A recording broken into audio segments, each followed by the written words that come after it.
Саламатсыздар ма? Қайырлы күніңіздер. Өткен сабақта біздер сіздермен презент перфектті өтіп шыққан болатынбыз. Соған байланысты бүгін сол тақырыпты кеңірек сіздермен ашсақ. Ағылшын тілінде біздер мен бір жерде болдым, бір жерге саяхаттадым деген сөздің орнына бір қосымша құрылым бар. Сол құрылым бізде have been to деп аталады. Мысалы, мен Астанада болдым деп айтатын болсам, I have been to Астана. Егер Анар апай Павлодарда болды десем, мен Анар has been to Павлодар. Сонымен мына мысалдарға назар аударайық та, соны бірге аударып көрейік. Ал кеттік. Сонымен, have you been to France in your life? No, I haven't. Have you been to-да назар аударыңыздар. Have дегеніміз бұл осы шартта бұл жердің қатынасы бар деген сөз. Яғни бұл іс-әрекет қайталануы мүмкін. Сұрақ өзі былай барылады. Сіз Францияда болдыңыз ба? Болмасаңыз, мүмкін сіз тағы болып қалатын шығарсыз. Сіздің өміріңізде қазіргі кезде. No, I haven't жоқ, мен болған жоқпын дегенде кесіп ысырып еткен жоқ.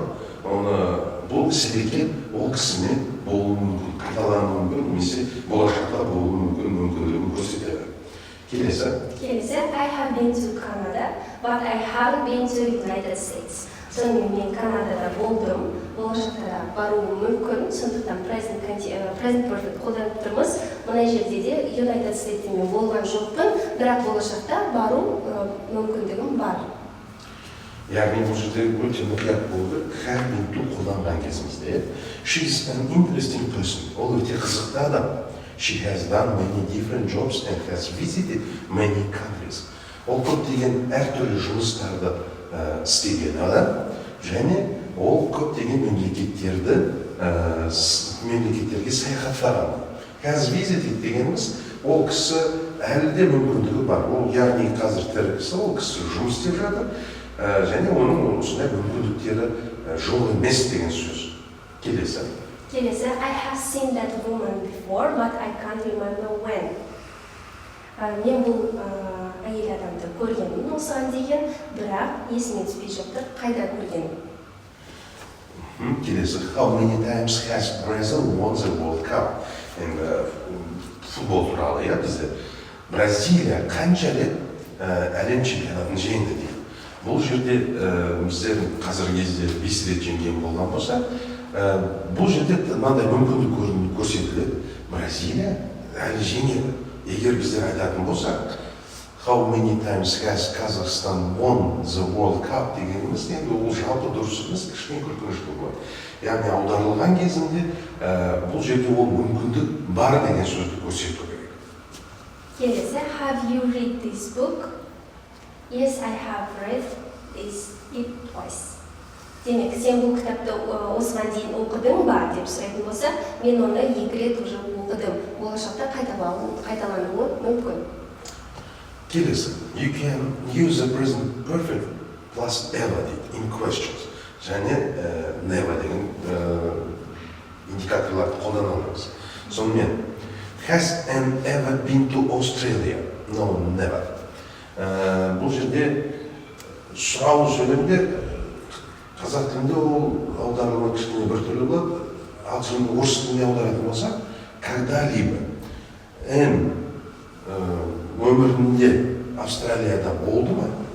Деген сұрақ. Жоқ, ешқашан болған жоқ. Келесі.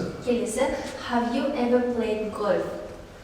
Yes, once. One time. Сонымен, сен осыған дейін гольфты ойнап көрдің бе? Ты когда-либо играл гольф? Yes, once. Бір рет ойнадым. Және бұл жерде мүмкіндік бар. Мүмкін бұл кісіге ойнағанды шығар. Ойын қымбат болғанымен ол тағы ойнағысы келетінін көрсетеді. Келесі. My mother has never traveled by air. Менің анашым бұған дейін ешқашан әуе кемелерімен саяхаттаған жоқ дейді.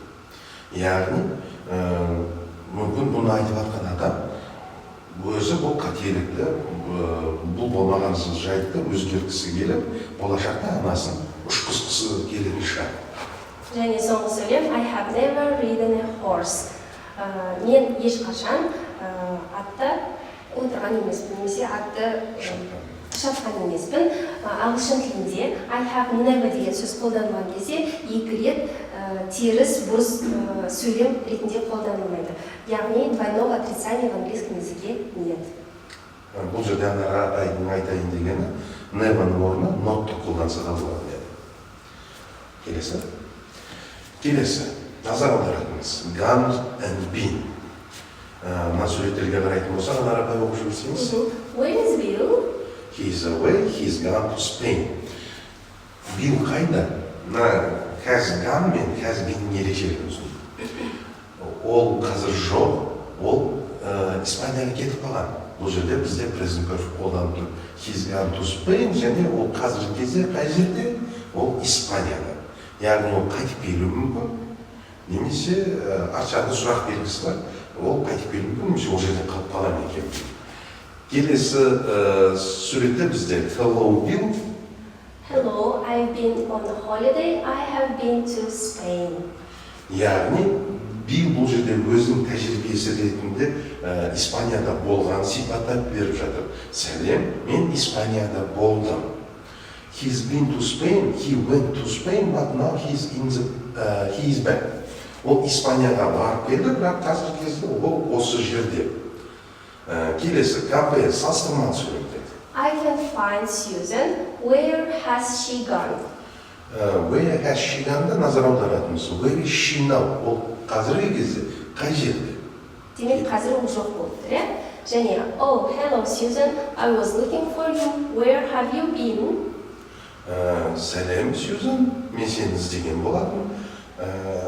Сен қай жерде болдың? Біздің ойымызша бұл ақпарат сіздерге түсінікті болды. Келесін слайдқа назар аударайық. Бұл жерде бізде мысалдар келтірілген. Бірінші сөйлемді оқып берейік, қалған бізде үй жұмысы ретінде болады. Сілтеме бойынша қарап қараңыздар. Сонымен, Paris деген сұрақ қоятын болса, have you ever been to Paris? No, never. Have you ever played golf? Yes, many times. Және бұл жерде я мен ойнадым, көп рет ойнадым, және мен болашақта тағы ойнаймын. Келесі, have you ever been to Australia? No, never. Және тағы бір сөйлемді қоса салайық. Have you ever lost your passport? Yes, once. Яғни мен бір рет өмірімде паспорт жоғалтып қойдым, мүмкін ондай мүмкіндік қайталанып қалады, одан ешкім сақтап алған емес. Назарларыңызға рахмет, сау болыңыздар. Сау болыңыздар.